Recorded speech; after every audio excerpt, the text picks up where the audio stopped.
I don't understand the plot of Inuyasha. I never did. And I pretty much assume anyone who does know the plot of Inuyasha is lying to me. I don't know what the fuck Inuyasha. I don't know what's going on in that show. I don't know what Inuyasha is. I'm kind of told vaguely, abstractly. I kind of remember him being a half demon. What does that mean? And it so actually in folklore, there's this legend that when you know how the full moon brings out a werewolf in a person, that represents the full moon bringing out a monster out of a man. Now, when there's a new moon, the opposite is supposed to occur. The moon turns monsters into men, and so during a new moon, Inuyasha hair turns black, symbolizing him being like a whole human now. And it's like, well, why aren't there times where he's full demon? Why he's only always half demon, but he has to be full human? Someone explain that shit. And then there's Kagome is supposed to be the reanimated Kikyo, but halfway through the series, Kikyo is alive. I didn't see both of them in the same place at the same time. So what the fuck really going on? Who is Kagome? Who is Kagome? Who the fuck is who is she? Who is this? Who is this? Cause Kikyo's right here, and y'all been saying this bitch is Kikyo the whole time. It's just her reincarnation. But this is them right there too. Inuyasha has a brother, Shishomaru, and I don't know what's going on there either. Apparently, they want to kill each other. I'm not sure. It seems like Shishomaru is apathetic, aloof about the situation, but he still doesn't. He doesn't generally want to be around Inuyasha. I'm not sure if he wants to kill him. Inuyasha, I think, wants to kill the other. I'm not really sure. I don't know. Like I said, I'm confused. And the entire time I watched the show, I was confused. And the entire time that I was watching it, I was confused. There was no point where I was like, I know what's going on, and this is what I come back to watch because I know what I understand what's going on. I never did. You go into every episode, kind of not sure what they're doing and why they're doing it. It's just, and that's not just for Inuyasha. That goes for every main character. Every character in the show, you're unsure of their motives. Um, you have no idea what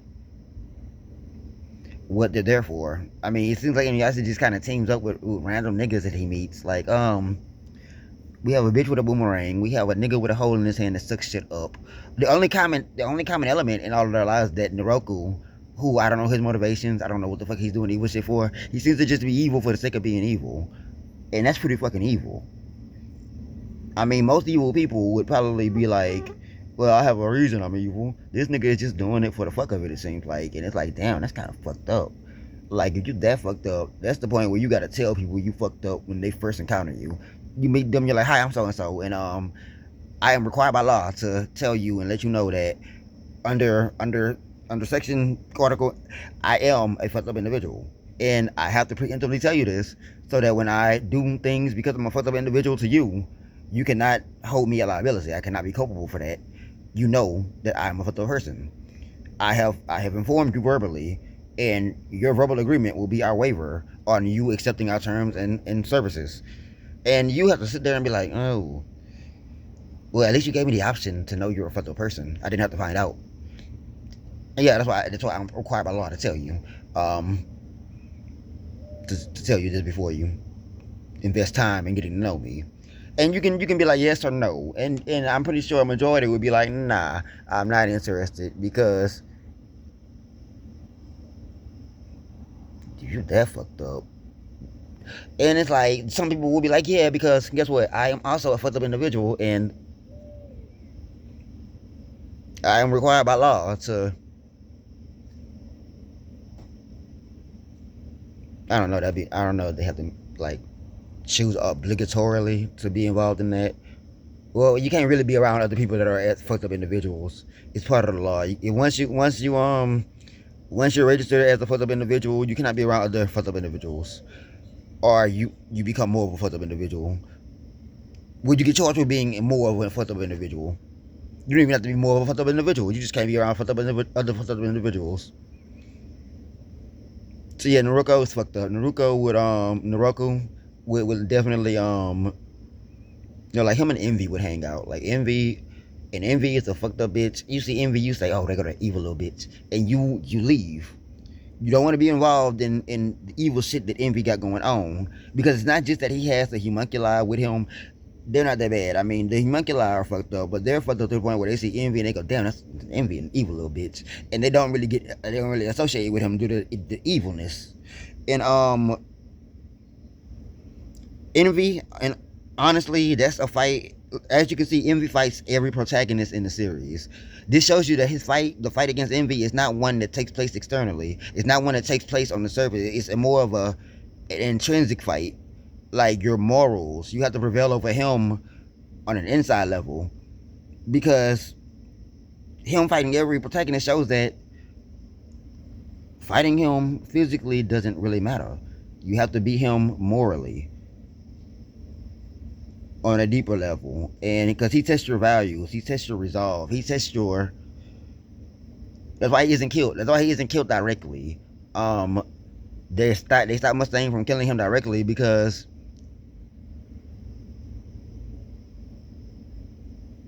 they wanted Mustang to have the victory over, himself, over Envy, because it's like at the end of Unbreakable, where he's like and the ending is they say a lot of things in the ending. There's a lot of things. It's a pretty fucked up ending. Get back on point. I'm really took my time. Hold on. Pause the video. Okay, yeah. It's the part where he's like you know how in a good movie, there's always the first bad guy that tests the hero on a fighting, on his physical prowess, his combat. There's also another villain, and usually they're like, man, yeah, Glass was Unbreakable was the shit. It was yeah, he tell they would done that shit, and they would done it like, man, this nigga fucked up. Man, you couldn't tell me I thought you was required by law to tell me you was a fucked up individual before I got involved with you. You did fucked up shit to me. And Mr. Glass is just like, they call me Mr. Glass. I don't care. And David Dunn's like, man, I gotta go report you for this. I'm turning you into the authorities right now, bitch. Fuck that. And so he leaves, and like the fucking screen's like, the dude was arrested for domestic terrorism and being a fucked up person and not alerting people that he was a fucked up individual before they got to know him, and he doing fucked up shit to him. He's required by law to tell them that. So so yeah, so Envy, yeah, that little bitch, that little evil bitch, that's the person you see and you're like, man, that's an evil little bitch right there. Now Envy is usually with he's with Lust and Gluttony. You see, Lust is a fucked up individual, but she not as fucked up as Envy. And the thing is, Gluttony hangs around Lust, and because of Lust's association with Envy, he hangs around Envy as well. And unfortunately, Lust and Envy's corruption are gonna influence Gluttony. Not really. Gluttony is really unfazed by it. He remains. I mean, he's really more driven. He's compulsed completely by his by appetite, and he's really only that his closest association with the homunculi is with Lust, because they seem the closest.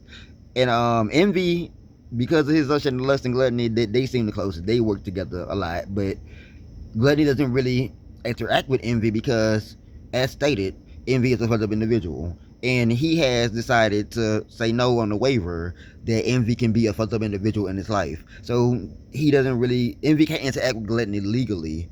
So whenever they meet Ed in Laboratory 5, and Laboratory 5 is close to the local prison, and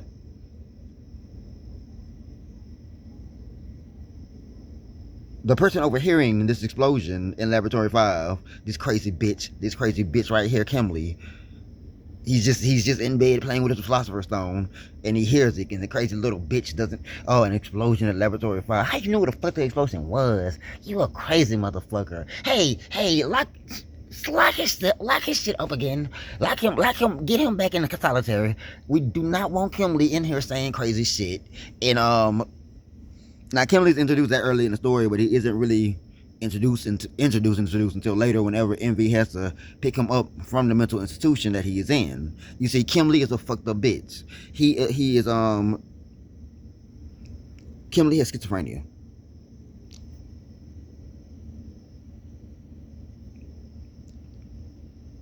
Okay, he doesn't have that, but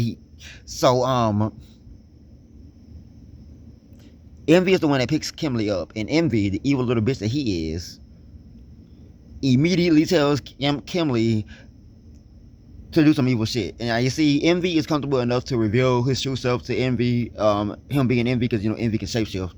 So if you ever see a nigga around you acting evil little bitch, like way too evil, like, man, this nigga usually not that evil. Damn. It's probably been Envy in your life, just being, I don't know, evil. It doesn't really have an agenda sometimes. Sometimes evil is evil for the sake of being evil. Think about how evil that shit is. So Envy shows him that he's Envy, and Kimberly's being this. Envy is described as one of the most sadistic, violent, antagonistic homunculi towards humans who revels in his cruelty. The fact that him and Kimberly are just like, hey, what's good? Let's have a casual conversation, because we're both just as, we're not even supposed to be talking to each other, really. We're legally not allowed to hang around each other, because people who are fucked up, such as us, we shouldn't be, we can get arrested for this. Being around other fucked up individuals, us fraternizing with another fucked up individual, we're not allowed to do this. But Envy, who's evil and just doesn't give a fuck about abiding by the law set by Central, fuck it. And so they send Kimberly to do some evil shit. And but during the fight in Laboratory 5, Kimberly and Lust, they jump Ed. I mean, they don't jump him. Ed has already been fighting somebody, and he runs into Lust and Envy, who are just hanging out to catch Ed, because